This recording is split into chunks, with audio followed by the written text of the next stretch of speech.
Shannon Catherine Roszak nació el 10 de enero de 1984 en Passaic, Nueva Jersey, y creció en una familia trabajadora junto a sus padres, Frank y Sandra, y su hermano Frankie. Desde joven fue descrita como una persona extrovertida, perseverante y con una fuerte personalidad.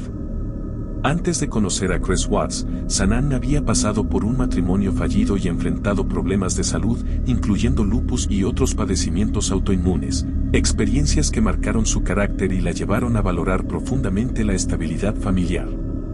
Con el tiempo se volcó al emprendimiento y al marketing multinivel, trabajando como vendedora y promotora de productos de bienestar, lo que le permitió trabajar desde casa y a la vez, construir una identidad muy activa en redes sociales. Shannon compartía de forma constante su vida diaria, sus logros laborales y sobre todo, su rol como madre, mostrando orgullo por su familia y por la imagen de hogar que había construido. En 2018 estaba embarazada de su tercer hijo, un niño al que ya llamaba Nico, y se encontraba planificando un nuevo comienzo familiar pese a las tensiones que atravesaba su matrimonio. Bella Watts nació el 17 de diciembre de 2013 y fue la primera hija del matrimonio. Era una niña reservada, sensible y muy apegada a su madre, con una personalidad dulce que contrastaba con su timidez. Sus familiares y personas cercanas la describían como cariñosa, observadora y protectora con su hermana menor. Celeste Watts nació el 17 de julio de 2015 y tenía un carácter más extrovertido y enérgico, era inquieta, risueña y espontánea, y solía ser descrita como la más traviesa de las dos. Ambas niñas padecían problemas de salud comunes en la infancia, como alergias y dificultades respiratorias, lo que llevó a Shannon a involucrarse profundamente en su cuidado médico. La vida de Bella y Celeste giraba en torno a su hogar, su madre y las rutinas familiares, y eran el centro absoluto del mundo de Shannon, quien constantemente expresaba en público y en privado cuánto significaban para ella. Christopher Watts nació el 16 de mayo de 1985 en Fayetteville, Carolina del Norte, y creció en una familia de clase media junto a sus padres, Ronnie y Cindy, y su hermana Jamie. Desde joven fue descrito como introvertido, callado y complaciente, con dificultad para expresar emociones o confrontar conflictos. No destacaba por ser socialmente expansivo, pero sí por ser disciplinado y meticuloso. Se graduó como mecánico y terminó trabajando en la industria petrolera, donde era valorado como un empleado responsable y eficiente. Antes de casarse, llevaba una vida relativamente discreta y sin antecedentes criminales, y quienes lo conocían lo describían como un hombre tranquilo, que evitaba discusiones y tendía a adaptarse a las decisiones de los demás. Shannon y Chris se conocieron en 2010 a través de Facebook, en un momento en que ambos atravesaban cambios importantes en sus vidas. Shannon estaba saliendo de su matrimonio anterior, mientras que Chris buscaba establecer una relación estable. Inicialmente, Chris no mostró demasiado interés, pero con el tiempo comenzaron a comunicarse con mayor frecuencia y a salir. La relación avanzó rápidamente y mostró desde el inicio una dinámica marcada. Shannon asumía un rol dominante y organizador, mientras que Chris se adaptaba y evitaba el conflicto. Se comprometieron en 2011 y contrajeron matrimonio el 3 de noviembre de 2012 en Carolina del Norte. Poco después se mudaron a Frederick, Colorado, donde compraron una casa y comenzaron la vida familiar que proyectaban públicamente como estable y exitosa. Durante los primeros años de matrimonio, la pareja tuvo a sus 2 hijas y consolidó una rutina que parecía ejemplar hacia el exterior. Sin embargo, con el paso del tiempo comenzaron a surgir tensiones económicas y emocionales, incluyendo una bancarrota declarada en 2015, así como diferencias profundas en la forma de manejar el estrés y los conflictos. En 2018, Chris inició una relación extramarital con una compañera de trabajo, Nicole Kessinger, hecho confirmado durante la investigación policial y que se convirtió en un elemento clave para entender el contexto del crimen, aunque no lo justifica. Estas circunstancias, junto con el embarazo de Shannon y el deterioro del vínculo conyugal, conformaron el escenario previo a los asesinatos que conmocionaron a Estados Unidos en agosto de 2018. La desaparición de Shannon y de sus hijas comenzó en la madrugada del 13 de agosto de 2018 y en cuestión de horas, pasó de ser una preocupación doméstica a una emergencia que movilizó a la policía y atrajo la atención nacional. Shannon había regresado a su casa alrededor de las 2 de la mañana, tras un viaje de trabajo a Arizona. Una amiga cercana la dejó en la puerta y fue una de las últimas personas que la vio con vida. A partir de ese momento, el silencio fue absoluto. Sanaan no volvió a responder mensajes, no publicó en redes sociales, algo completamente inusual para ella, y no acudió a una cita médica programada ese mismo día para el control de su embarazo. Tampoco llevó a sus hijas, Bella y Celeste, a la guardería, algo que jamás había omitido sin avisar. La alarma real se encendió pocas horas después, cuando su amiga Nicole Atkinson, preocupada por la falta de respuesta, decidió ir personalmente a la casa. Al llegar, notó señales inquietantes, el automóvil de Sanaan seguía estacionado, el cochecito del bebé estaba dentro, sus zapatos y su bolso permanecían en el interior y no había rastro de ella ni de las niñas. Nicole llamó a la policía para solicitar un chequeo de bienestar, convencida de que algo no estaba bien.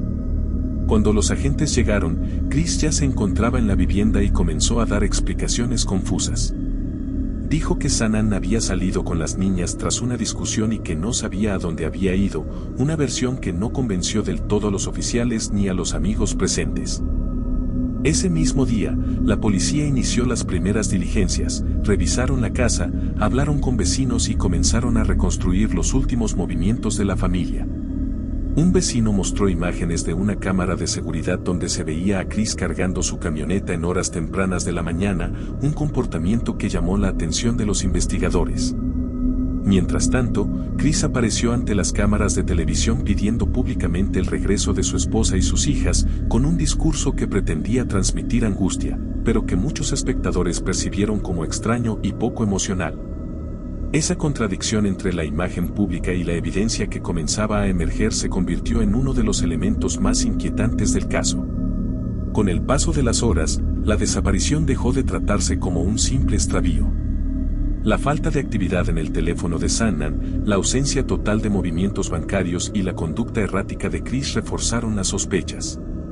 En menos de 2 días, la presión de la investigación y las inconsistencias en su relato llevaron a que Chris fuera confrontado directamente por los investigadores. La desaparición, que al inicio parecía un misterio angustiante, se transformó rápidamente en la antesala de una tragedia mucho mayor, cuando quedó claro que Sanaan y sus hijas no estaban perdidas, sino que habían sido víctimas del hombre que debía protegerlas. La policía reunió una gran cantidad de pruebas directas, circunstanciales y técnicas en muy poco tiempo. La primera prueba clave fue el testimonio y la actuación inmediata de Nicole Atkinson. Ella confirmó que Sanaan había regresado a casa de madrugada, que no respondía a mensajes, algo totalmente fuera de su comportamiento habitual, y que tenía compromisos importantes ese día. Además, fue testigo directa de que el auto, el bolso, los medicamentos, el cochecito del bebé y los zapatos de Sanaan estaban dentro de la casa, lo que descartaba que se hubiera ido voluntariamente. Una prueba crucial fueron los registros digitales. El teléfono de Sanaan dejó de emitir señal de actividad poco después de llegar a casa. No hubo llamadas, mensajes, movimientos bancarios ni publicaciones en redes sociales, algo completamente inusual dada su rutina diaria. En contraste, el teléfono de Chris sí mostraba actividad normal y mensajes con su amante, lo que levantó aún más sospechas. Otra prueba importante fue el GPS y los registros del vehículo de Chris. Su camioneta, perteneciente a la empresa Anadarko, tenía sistemas de rastreo que mostraron que ese día se dirigió a un sitio específico de trabajo en campos petroleros. Debido a estas pruebas, Chris fue llevado a una sala de interrogatorios pocos días después de la desaparición, cuando ya existían demasiadas inconsistencias en su versión. Al inicio, se mostró tranquilo, cooperativo y hasta confiado. Hablaba con voz baja, mantenía una postura relajada y repetía que no sabía dónde estaban su esposa y sus hijas. Insistía en que Sanaan se había ido con las niñas tras una discusión y que él había salido a trabajar como cualquier otro día. Esta versión, sin embargo, chocaba directamente con las pruebas que la policía ya tenía, los videos de seguridad, los registros del teléfono, el silencio absoluto de Sanaan y la ausencia total de testigos que la vieran salir de la casa. Durante las primeras horas, los investigadores no lo confrontaron de forma agresiva. Al contrario, le permitieron hablar, repetir su historia y enredarse en sus propias contradicciones. Cada vez que Chris añadía un detalle, surgía una nueva inconsistencia. Decía que Sanaan estaba molesta, pero no podía explicar por qué había dejado su celular, su bolso y sus medicamentos. Afirmaba que se había llevado a las niñas, pero no había imágenes, mensajes ni movimientos que respaldaran esa afirmación. Su lenguaje corporal comenzó a cambiar, evitaba la mirada, se tocaba constantemente la cara y respondía con frases vagas cuando se le pedían detalles concretos. El punto de inflexión llegó cuando los investigadores introdujeron una táctica psicológica clave. Le sugirieron que a veces ocurren cosas terribles en medio de discusiones y que no era el único responsable de lo que había pasado. En ese momento, Chris percibió una posible salida. Fue entonces cuando dio su primera admisión parcial, una versión falsa pero reveladora. Entre lágrimas, afirmó que había encontrado a Sanaan estrangulando a una de las niñas y que en un arrebato de ira, él la había matado. Este relato no solo era inconsistente con la evidencia forense, sino que también demostraba que Chris ya estaba dispuesto a aceptar responsabilidad por la muerte de Sanaan, aunque intentara justificarse culpándola de la muerte de las niñas. Ese fue el verdadero quiebre psicológico. Al cruzar esa línea, Chris dejó de sostener la negación total. Los investigadores, conscientes de ello, desmontaron su relato punto por punto, señalando que no coincidía con las pruebas ni con los tiempos registrados. La presión aumentó, pero sin gritos ni amenazas, se basó en el peso acumulado de la evidencia y en la imposibilidad de sostener una historia coherente. Durante el interrogatorio también se observó cómo Chris reaccionaba de forma distinta según el tema. Cuando se hablaba de Sanaan, mostraba molestia y defensiva. Cuando se mencionaban las niñas, su lenguaje corporal se tensaba, pero no expresaba dolor genuino. En cambio, cuando surgían preguntas relacionadas con su trabajo o con su amante, se mostraba más nervioso y cometía errores al hablar, lo que evidenciaba dónde estaba realmente su preocupación. Un momento muy significativo ocurrió cuando aceptó someterse a una prueba de polígrafo. Chris creyó que podría superarla, pero los resultados indicaron engaño claro. Cuando la agente le informó que había fallado, su rostro cambió de inmediato. No discutió el resultado ni pidió repetir la prueba, simplemente bajó la cabeza. Ese instante marcó el comienzo del colapso final, porque entendió que la policía ya tenía la confirmación técnica de que mentía. También fue crucial la intervención indirecta de su padre. Cuando Ronnie fue llevado a la sala, Chris ya estaba emocionalmente debilitado.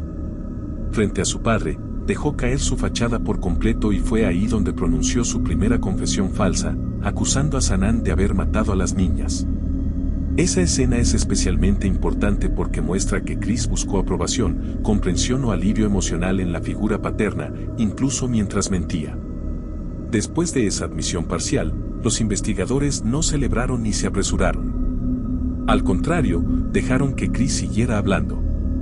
Cuanto más hablaba, más inconsistencias surgían. Finalmente, cuando aceptó guiar a la policía hasta los cuerpos, no pidió ver a sus hijas ni preguntó por ellas.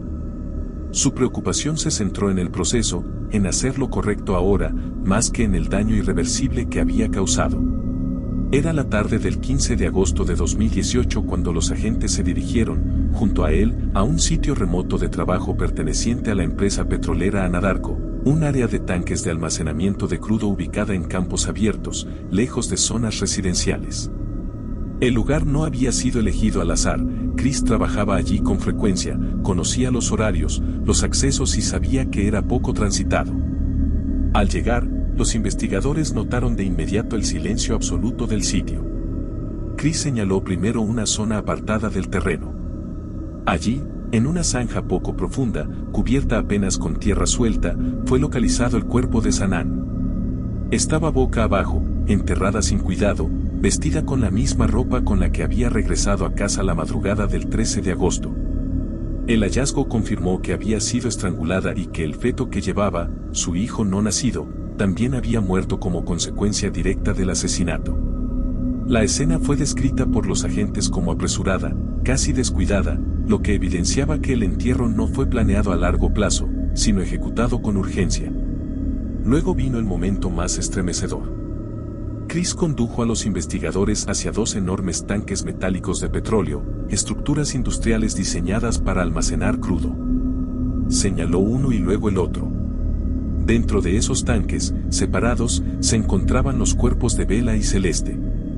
Para introducirlos, Chris había forzado las pequeñas escotillas superiores, aberturas estrechas e incompatibles con el tamaño de un cuerpo humano adulto. Los investigadores comprendieron de inmediato la brutalidad del acto. Las niñas habían sido introducidas una por una en espacios oscuros, tóxicos y letales. La recuperación de los cuerpos fue extremadamente compleja y emocionalmente devastadora para los equipos de rescate. Se requirió personal especializado, trajes protectores y procedimientos industriales para vaciar parcialmente los tanques y extraer los restos. Cada paso debía hacerse con cuidado tanto por razones forenses como por la peligrosidad del entorno. Los agentes presentes describieron ese momento como uno de los más duros de sus carreras, no solo por la edad de las víctimas, sino por la manera en que fueron ocultadas. Los exámenes forenses posteriores confirmaron las identidades y las causas de muerte. Bella y Celeste habían sido asesinadas por asfixia. El estado de los cuerpos evidenciaba el tiempo transcurrido y las condiciones extremas a las que habían sido expuestas. Mientras los cuerpos eran recuperados, Chris permanecía bajo custodia. No mostró reacciones visibles de angustia ni pidió ver a sus hijas. Su comportamiento fue descrito como distante, casi ausente, centrado más en responder preguntas logísticas que en el impacto humano de lo ocurrido. A partir de los hallazgos de los cuerpos, Chris dejó de ser un sospechoso cooperador y pasó a ser un acusado por homicidio múltiple, y cada paso que siguió estuvo estrictamente regulado por el sistema judicial y penitenciario. Fue arrestado formalmente y trasladado bajo custodia al centro de detención del condado de Weld, en Colorado. Ya no hubo más entrevistas informales ni intentos de ayudar a esclarecer los hechos.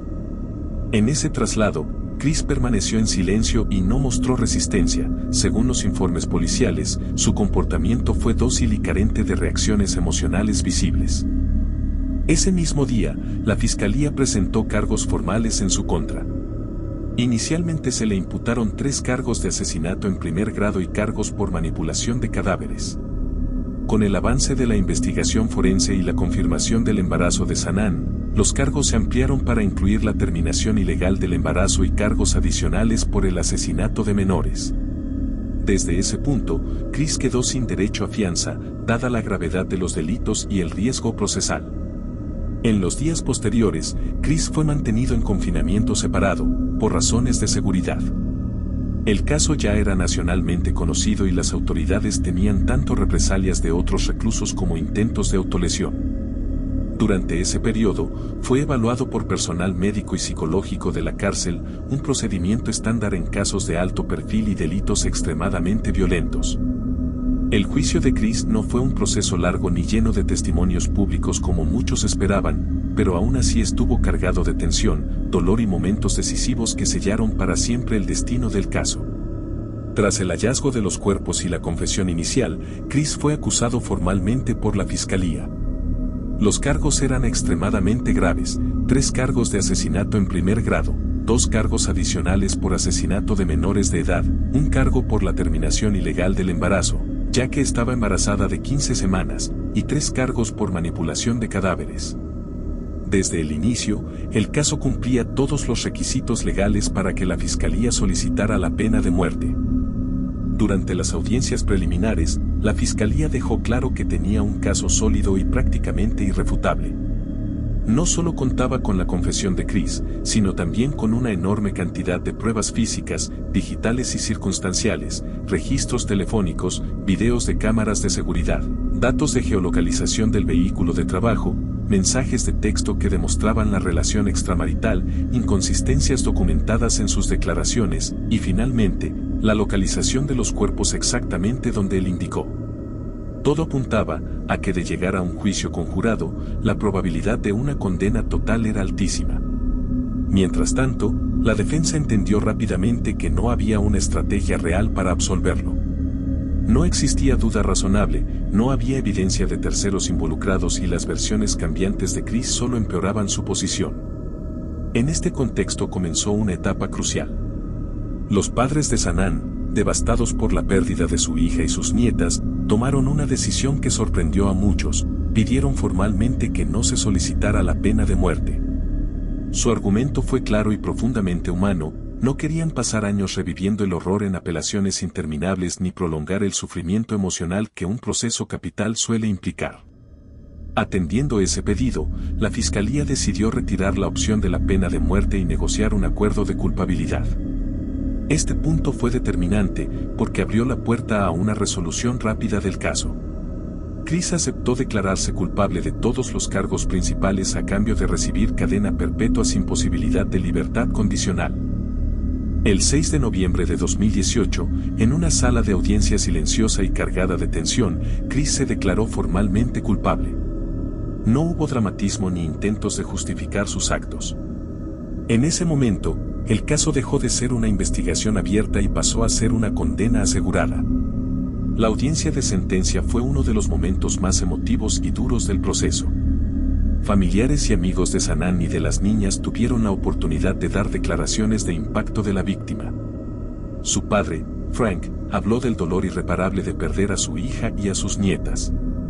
Su madre, Sandra, se dirigió directamente a Chris, perdonándolo en un acto que dejó a la sala en absoluto silencio, no como un gesto de absolución, sino como una forma de liberarse del odio.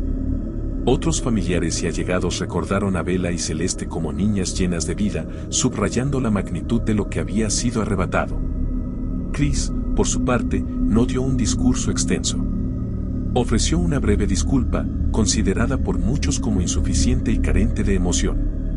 No explicó sus actos ni mostró un arrepentimiento que convenciera a la mayoría de los presentes. Su actitud fue descrita como apagada, contenida y distante, reforzando la percepción de desconexión emocional que ya había mostrado durante los interrogatorios. Finalmente, el juez dictó la sentencia: 5 cadenas perpetuas sin posibilidad de libertad condicional, 3 de ellas consecutivas y 2 concurrentes, más 48 años adicionales por los cargos relacionados con la terminación del embarazo y la manipulación de los cuerpos. En términos prácticos, esto aseguró que Chris moriría en prisión. No habría apelaciones prolongadas, no habría posibilidad de revisión futura ni opción de libertad. Con la sentencia, el caso judicial quedó cerrado, pero el impacto social apenas comenzaba. La rapidez del proceso, la ausencia de un juicio largo y la brutalidad de los hechos dejaron una sensación de vacío para muchos, pero para la familia de Sanaan significó el final de una pesadilla legal y el inicio de un duelo sin cámaras ni tribunales. Meses después de la sentencia, en febrero de 2019, agentes de la Oficina de Investigaciones de Colorado viajaron a la prisión para entrevistarlo nuevamente. En ese segundo interrogatorio, admitió que había mentido en partes clave de su confesión original. Reconoció que su versión inicial, en la que culpaba a Sanaan de la muerte de las niñas, era falsa y que la había dicho para no quedar como un monstruo frente a su padre. También modificó detalles sobre el orden de los asesinatos y sobre lo que ocurrió dentro de la casa, lo que confirmó que nunca dijo toda la verdad de una sola vez, sino que fue ajustando su relato según la situación. Otro punto relevante es que, durante esa entrevista posterior, Chris mostró una desconexión emocional aún más evidente. Habló de los hechos como si fueran recuerdos lejanos, sin mostrar angustia proporcional. Los agentes notaron que se refería a sus hijas en pasado de forma fría y que parecía más interesado en explicar cómo pasó que en reconocer el daño causado. Esto fue registrado en los informes como un rasgo preocupante de su personalidad. También ocurrió algo importante a nivel investigativo. Tras analizar todas las entrevistas, las autoridades concluyeron que no había cómplices. Nicole, la amante de Chris, fue investigada a fondo, interrogada varias veces y descartada penalmente. Esa conclusión se apoyó, en parte, en las inconsistencias de Chris y en la ausencia de pruebas que indicaran participación de terceros. El caso de la familia Watt se convirtió en un símbolo del horror que puede esconderse detrás de una apariencia de normalidad, dejando al descubierto cómo la mentira, la infidelidad y la incapacidad de enfrentar responsabilidades pueden desembocar en una tragedia absoluta. La brutalidad de los crímenes, la frialdad con la que fueron cometidos y la rapidez con la que se derrumbó la versión del agresor marcaron profundamente a la opinión pública. El caso permanece como un recordatorio doloroso de la violencia intrafamiliar y de la necesidad de mirar más allá de las apariencias para reconocer señales de peligro antes de que sea demasiado tarde. Si te gustó el video, dándole like y suscribiéndote sería de gran ayuda. Muchas gracias por su tiempo y atención, que tengan un buen día.